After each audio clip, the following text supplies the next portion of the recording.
kita dibekali oleh firman Tuhan, mari kita hampiri di hadirat Tuhan.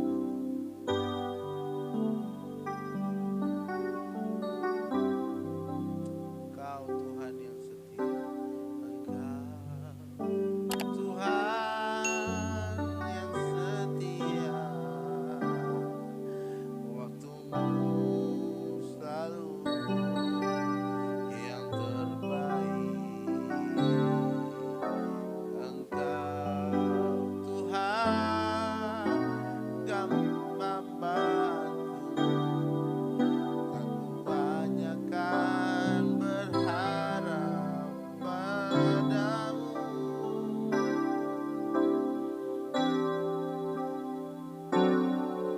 Engkau Tuhan yang setia, waktumu selalu yang terbaik. Engkau Tuhan gambarku, dan ku banyakkan berharap padamu. Satu-satunya yang ku andalkan, satu-satunya yang ku percaya.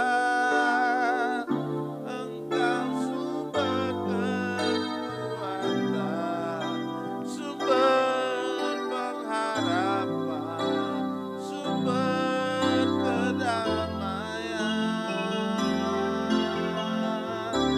Satu-satunya yang ku andalkan,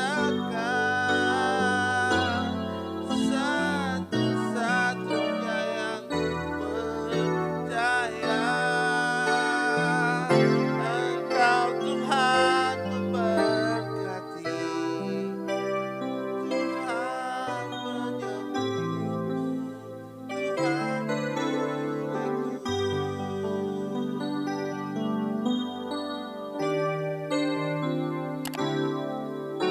Engkau Tuhan yang setia, waktumu selalu yang terbaik.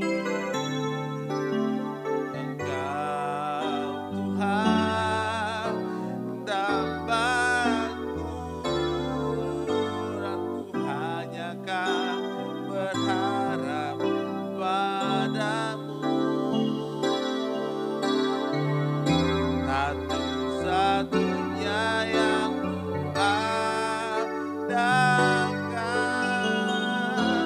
satu-satunya yang ku percaya. Engkau sumber kekuatan, sumber pengharapan, haleluya. Satu-satunya yang ku andalkan, satu-satunya yang ku percaya. Engkau Tuhan memberkati, Tuhan penyembuhku, Tuhan pemulihku.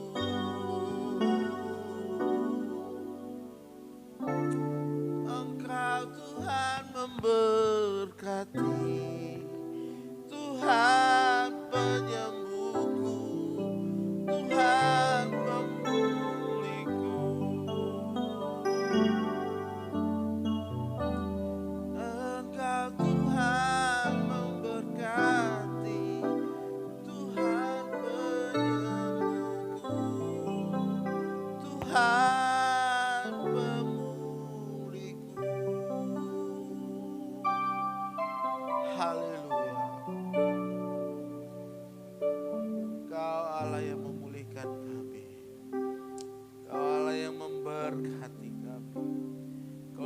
sumber segalanya dalam hidup kami. Sumber segalanya. Satu-satunya tempat di mana kami dapat berlari. Satu-satunya tempat persembunyian kami. Haleluya, hanya Engkaulah tempat kami datang mengutarakan isi hati kami, Tuhan. Terima kasih Tuhan, kami rindu, kami mendengar kebenaran, kami diisi oleh firman-Mu kembali. Terima kasih Tuhan. Berbicaralah Engkau, berbicaralah Engkau. Kami buka hati kami seluas-luasnya untuk Engkau berbicara dalam kehidupan kami. Di dalam nama Tuhan Yesus Kristus kami berdoa, mengucap syukur. Terima kebenaran-Mu. Haleluya. Amin.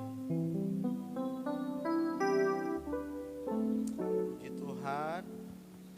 Saudara, saya akan melanjutkan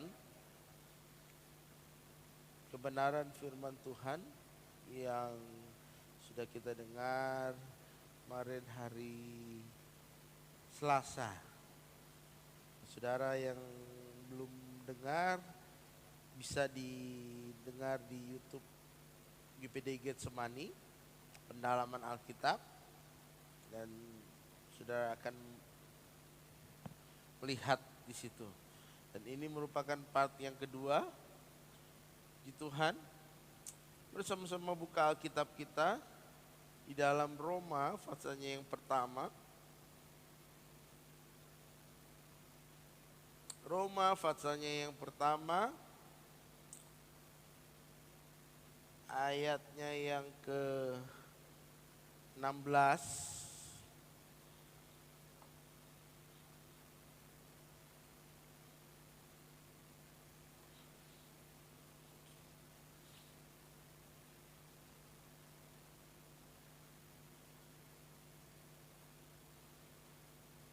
Puji Tuhan. Saya akan bacakan bagi saudara. Sebab aku mempunyai keyakinan yang kokoh dalam Injil, karena Injil adalah kekuatan Allah yang menyelamatkan setiap orang yang percaya, pertama-tama orang Yahudi tetapi juga orang Yunani. Sebab di dalamnya nyata kebenaran Allah yang bertolak dari iman dan memimpin kepada iman, seperti ada tertulis, orang benar akan hidup oleh iman. Puji Tuhan. Tentu saya tidak bisa mengulang apa yang saya sampaikan, saudara bisa dengar saja setelah video ini. Saudara bisa cek di atas, linknya saya akan taruh. Dan puji Tuhan, saya akan melanjutkan bahwa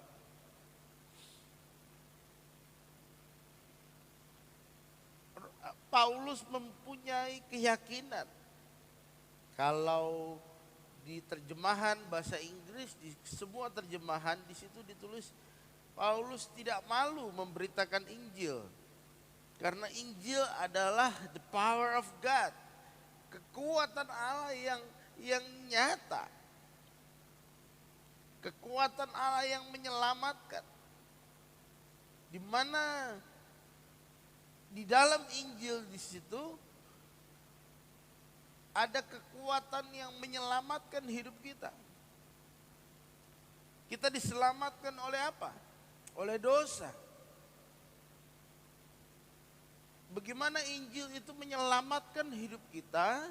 Bagaimana kekuatan Allah itu menyelamatkan kehidupan kita?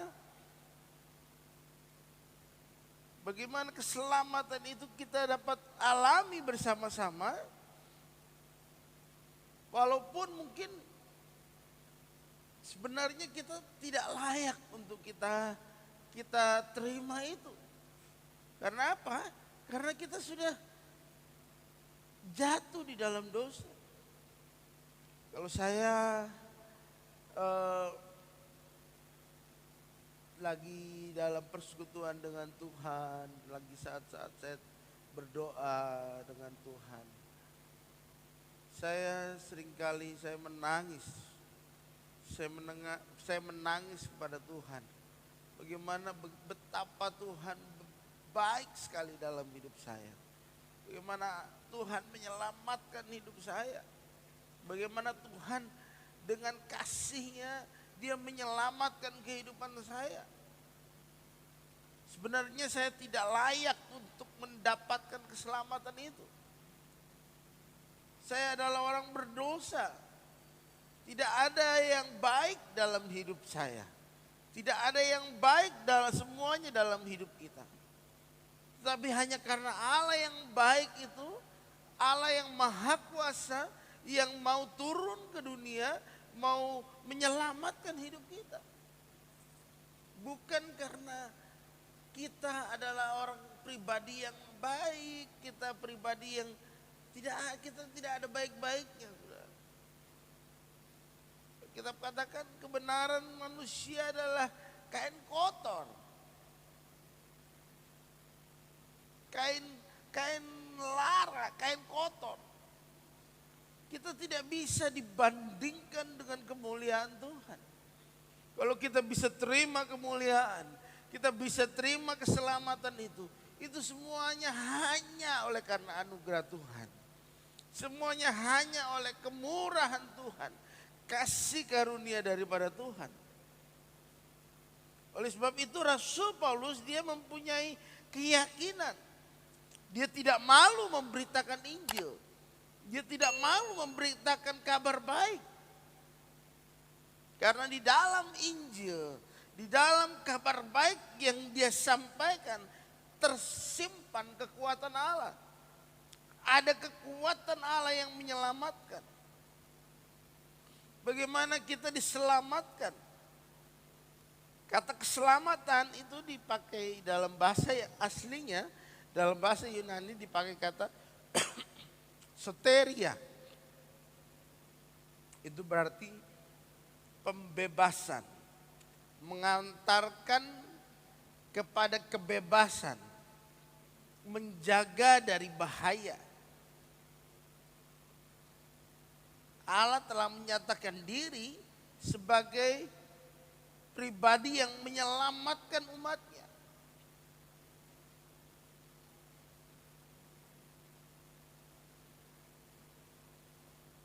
Kalau saat ini kita punya akses menuju Bapa di sorga, kita dapat akses menuju Tuhan. Roh Kudus ada dalam hidup kita. Kita memiliki akses pribadi.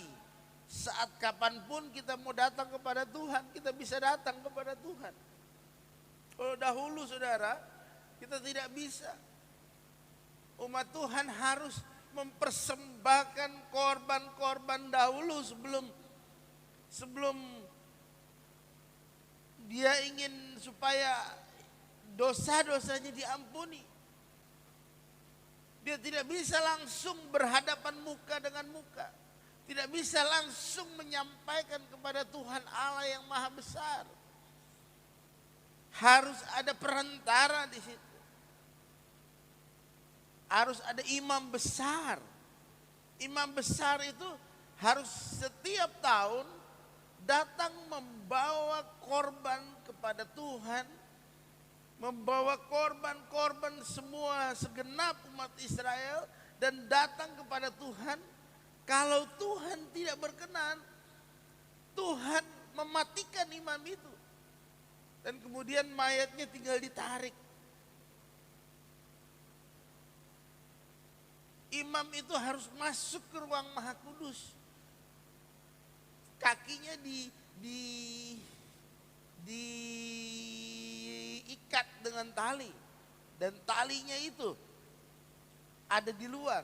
Kalau memang saatnya Tuhan tidak berkenan, Tuhan murka kepada umatnya. Saat itu imam yang mempersembahkan korban dimatikan. Tidak sanggup bertemu dengan Tuhan. Karena apa? Karena dia adalah Allah yang kudus. Sedangkan kita manusia adalah manusia yang fana, manusia yang penuh dengan dosa, manusia yang penuh dengan keterbatasan itu. Sampai imam besar agung kita yaitu Yesus Kristus, dia sendiri yang datang. Allah sudah merencanakan rencana penembusan ini jauh sebelumnya. Oleh sebab itu Rasul Paulus dikatakan bahwa aku sangat percaya bahwa Injil itu, aku punya keteguhan hati bahwa Injil itu menyelamatkan.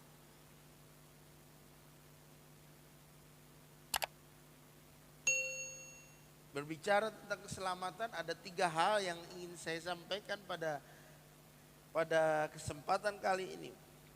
Kesempatan pertama yaitu, poin pertama yaitu keselamatan adalah satu-satunya jalan keselamatan. Kristus menjadi jalan menuju Bapa. Kristus adalah jalan satu-satunya menuju Bapa. Mari kita buka Alkitab kita dalam Yohanes 14 ayatnya yang ke-6. Yohanes 14 ayatnya yang ke-6.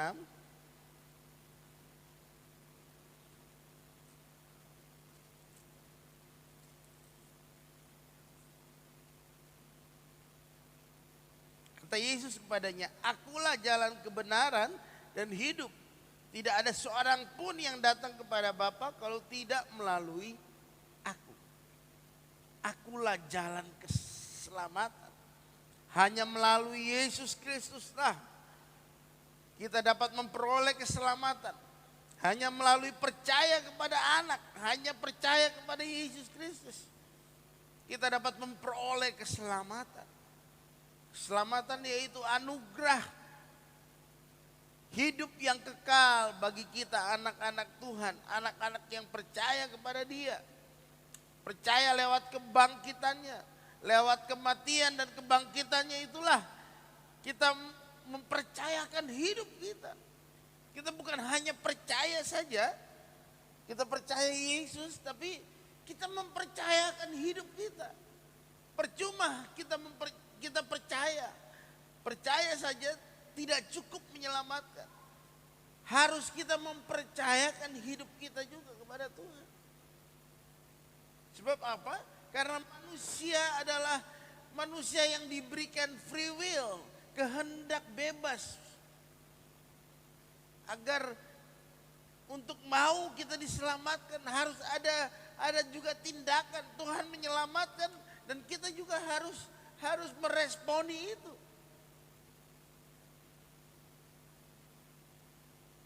Oleh sebab itu harus ada hamba-hamba Tuhan yang menyuarakan tentang jalan keselamatan. Kristus adalah satu-satunya jalan keselamatan. Kristus adalah satu-satunya jalan menuju Bapa.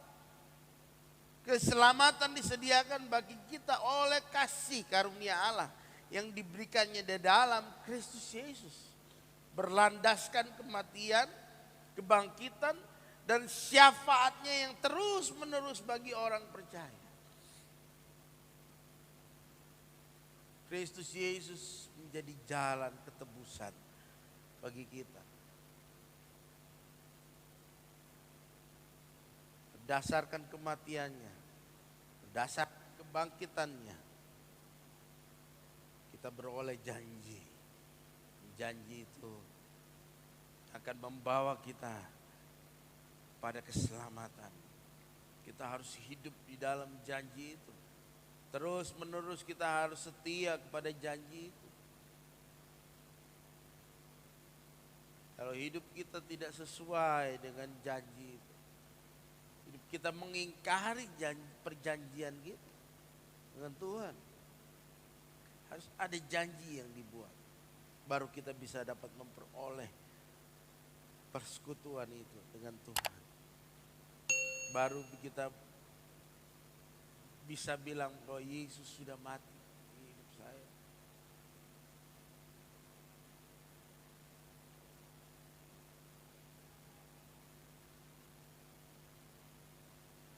Yang kedua, mengenai keselamatan.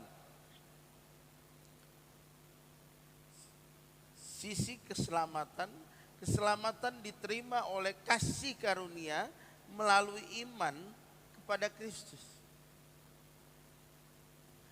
Tidak ada jalan lain. Keselamatan kita terima melalui iman kepada Kristus.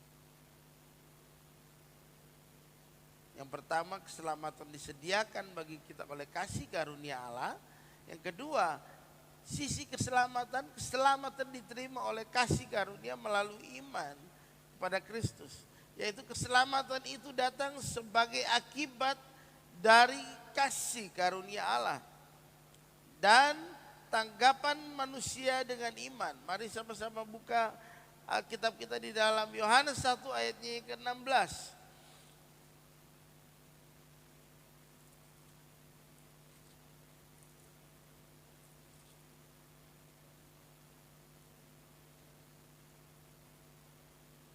Karena dari kepenuhannya, di situ huruf besar, yaitu menunjuk kepada Yesus Kristus. Kepenuhannya kita semua telah menerima kasih karunia demi kasih karunia. Sebab hukum Taurat diberikan oleh Musa, tetapi kasih karunia dan kebenaran datang oleh Yesus Kristus. Hukum Taurat diberikan oleh Musa. Hukum Taurat tidak cukup membuat kita menjalaninya. Hukum Taurat tidak membuat kita hidup di dalam keselamatan, menikmati keselamatan itu. Kita tidak beroleh keselamatan dengan menjalani hukum Taurat, menjalani hukum-hukum. Tetapi oleh karena kasih karunia Tuhan,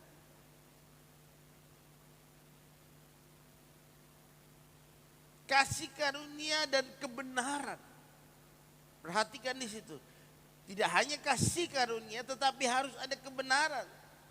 Bagi orang-orang yang hidup di dalam kasih karunia, dia harus juga hidup di dalam kebenaran. Datang oleh Yesus Kristus. Kasih karunia dan kebenaran datang oleh Yesus Kristus. Kita dibenarkan, kita disucikan. Oleh sebab itu, hidup kita selanjutnya, begitu kita terima kasih pengorbanan Kristus, kehidupan kita harus berlanjut. Berlanjut bukan hidup lagi di dalam kegelapan, bukan hidup terus lagi di dalam melanjutkan kehidupan di dalam kegelapan, tetapi harus mulai saat itu berhenti hidup di dalam kegelapan, berpindah kepada terangnya yang ajaib, hidup di dalam kebenaran. Kita terima anugerah, kita terima kemurahan Tuhan, kita terima kasih karunia Tuhan. Selanjutnya kita harus hidup berjalan di dalam kebenaran, berjalan di dalam kasih karunia dan kebenaran yang datangnya dari Yesus Kristus. Kita tidak mungkin hidup di dalam kasih karunia dan kebenaran kalau itu bukan datang dari Yesus. Tidak ada yang namanya kasih karunia dan kebenaran yang datang dari pribadi yang lain. Tidak ada, saudara. Semua datang harus dari Yesus Kristus. Dialah pribadi, dialah satu-satunya kebenaran, dia satu-satunya pribadi yang dapat menyelamatkan kita. Dia satu-satunya pribadi yang dapat memberikan kasih karunia.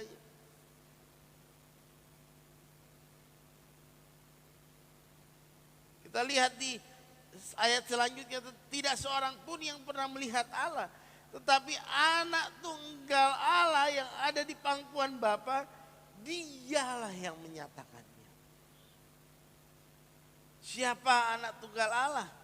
Dialah Yesus Kristus yang ada di pangkuan Bapa.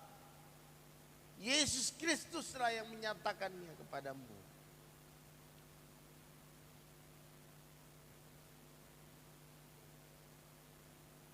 Amin. Puji Tuhan. Itu yang kedua. Yang ketiga, keselamatan itu membawa hubungan, bukan membawa hukuman.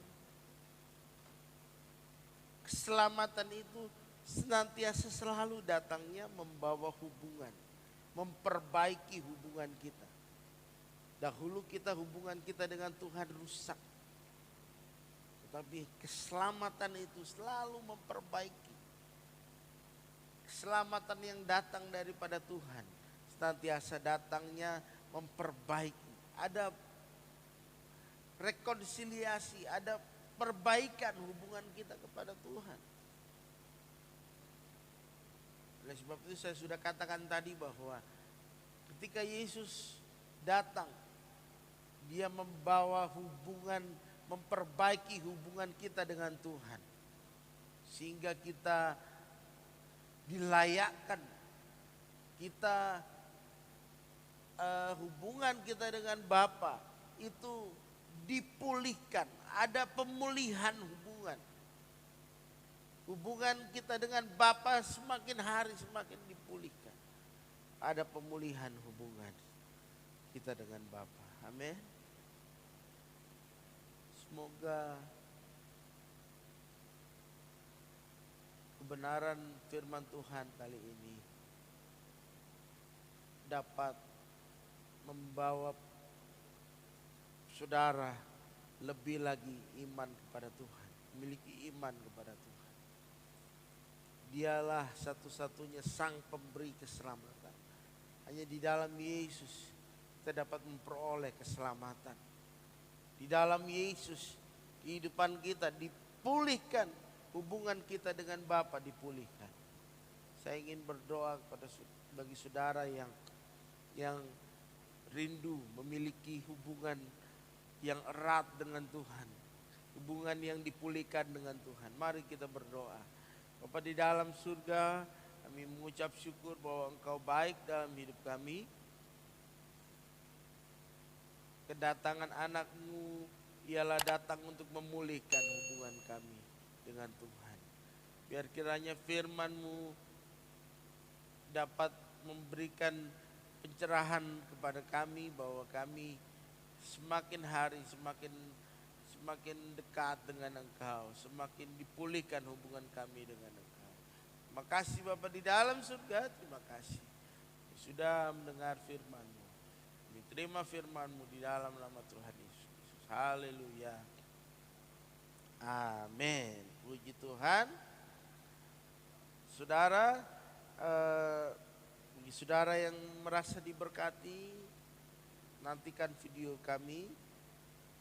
Ini hamba-hamba Tuhan akan melayani saudara dengan kebenaran-kebenaran firman Tuhan. Puji Tuhan, please saudara bisa subscribe, saudara like video ini dan saudara bagikan kepada teman-teman. Puji Tuhan.